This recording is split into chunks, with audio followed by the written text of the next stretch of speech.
हिंदी में बोले। अच्छा बच्चे,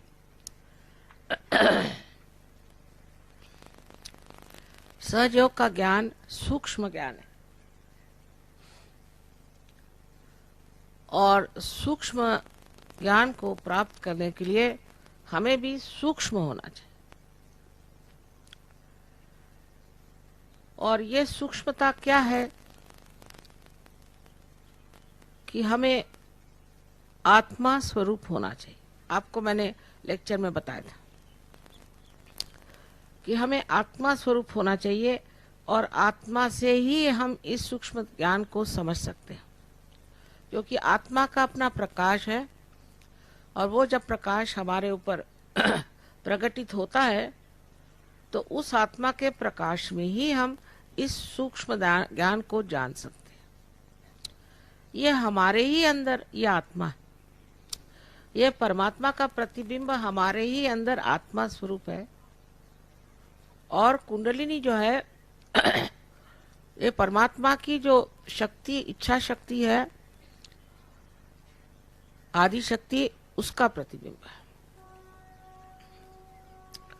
सो जब कुंडलिनी उठती है, जो कि 3.5 वलयों में है, कुंडल जिसे कहते हैं वलयों को, इसलिए उसका नाम कुंडलिनी है। और जब ये 3.5 कुंडल पूरे के पूरे उठते नहीं, जैसे कि रस्सी में बहुत से धागे बंधे रहते हैं, उसी प्रकार इस कुंडलिनी में भी बहुत से धागे हैं। उसमें कि कुछ धागे ऊपर उठते हैं जो उस दिन हुआ, और आपके जो फॉन्टेनेल बोन एरिया है, जिसको कि आप तालु कहते हैं, संस्कृत में तालव्यम, इससे छेदन करती हुई ये कुंडलिनी उस सूक्ष्म शक्ति में पहुंच जाती है जो चराचर में फैली हुई।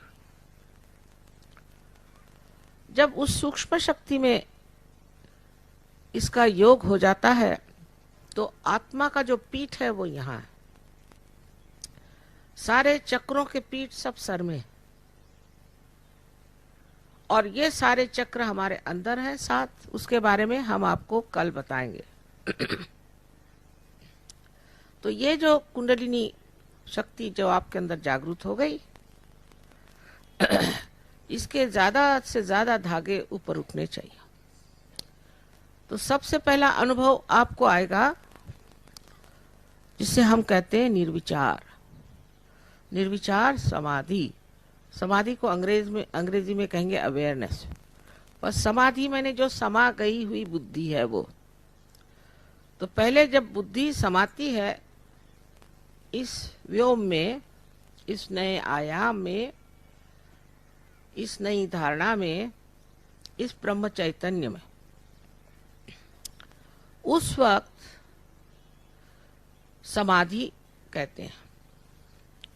लेकिन वो समाधि जो है प्रथम आपको निर्विचार समाधि के रूप में प्राप्त होगी। हठात आप देखेंगे आप निर्विचार होगा। अब जब हम विचार करते हैं तो हम या तो आगे का विचार करते हैं, भविष्य का, या तो पीछे का यानी भूत का। लेकिन आज अभी इस वक्त वर्तमान है, वर्तमान में हम खड़े नहीं हो सकते। और जब तक हम वर्तमान में नहीं रहेंगे तब तक हमारी आध्यात्मिक उन्नति हो नहीं सकती, क्योंकि जो पीछा था गत वो तो खत्म हो गया और आगे का तो अभी है ही नहीं। पता नहीं क्या है, न जाने भविष्य क्या है, और जो भूत था वो खत्म हो चुका। तो असलियत है वो है वर्तमान, ये समय। पर इसमें बुद्धि ठहर नहीं सकती, इसमें मन ठहर नहीं सकता। तो ये विचार ऐसे उठते हैं लहरों जैसे, फिर गिरते हैं, फिर उठते हैं, फिर गिरते हैं। पूरी समय हम इसी आंदोलन में कूदते रहते हैं, कभी इसके शिखर पे, इसके कस पे दौड़ते रहते हैं। आज ये विचार आया तो कल ये विचार आया तो परसों ये विचार आया।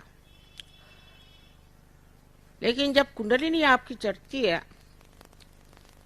तो क्या होता है कि विचार लंबाकृत हो जाते हैं। इन दोनों विचारों के बीच में जो स्थान है उसे विलंब कहते हैं संस्कृत में। इस विलंब स्थिति में आप आ जाते हैं और विलंब की स्थिति बहुत ही संकीर्ण रहती है, वो बढ़ जाती है। यही वर्तमान है। इसलिए आप निर्विचार हो जाते हैं, लेकिन समाधि माने आप पूरी तरह से सतर्क बेशुद्ध अवस्था में नहीं जाते, आप सुप्तावस्था में नहीं जाते, जरूरत से ज्यादा सतर्क हो जाते, लेकिन कोई विचार आपके अंदर नहीं आता, बस सब चीज देखना मात्र बनता है, जिसे साक्षी स्वरूपत्व कहा गया। तो आप देखते मात्र हैं, उसका कोई भी असर आप पे नहीं आती, उसकी क्रिया प्रतिक्रिया रिएक्शन कुछ नहीं आता, आप पूरी तरह से उस चीज को देखते हैं। यह निर्विचार समाधि की पहली स्थिति है। इसको आपको पहले बनाना होगा। अब जैसे यहाँ पर एक बड़ा सुंदर सा गलीचा बिछा हुआ है, अब अगर मैं सविचार में हूं तो मैं ये सोचती रहूंगी कि भाई ये कितना सुंदर है और ये कहाँ मिलता है, ये कितने पैसे का है, कौन सी दुकान से खरीदा, किसका है, ये सब विचार सर को खाएंगे। दूसरे अगर ये मेरा है तो और भी सर दर्द कि खराब ना हो जाए, इसका इंश्योरेंस कराया नहीं, अब कैसे होगा, क्या होगा। ये मानवीय दिमाग है। लेकिन दैविक शक्ति में आदमी ये सब सोचता नहीं, सिर्फ देखता मात्र है। और देखता क्या है कि इसका सौंदर्य, जिस कलाकार ने इसे बनाया उसने इसमें जो कुछ भी सौंदर्य डाला है, जो इसने अपने हृदय का आनंद इस सौंदर्य से प्रकटित किया है, उसको दिखाया है, दर्शाया है, वो आनंद का आनंद ही सारा निर्गुण में ही मेरे अंदर उतरने लग जाएगा और ऊपर से नीचे तक मुझे ठंडा करता हुआ चला जाएगा।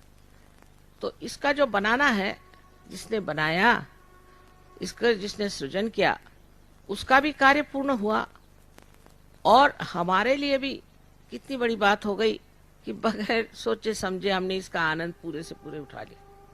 ये हमारा हो चाहे नहीं हो, इससे कोई फर्क नहीं पड़ने वाला।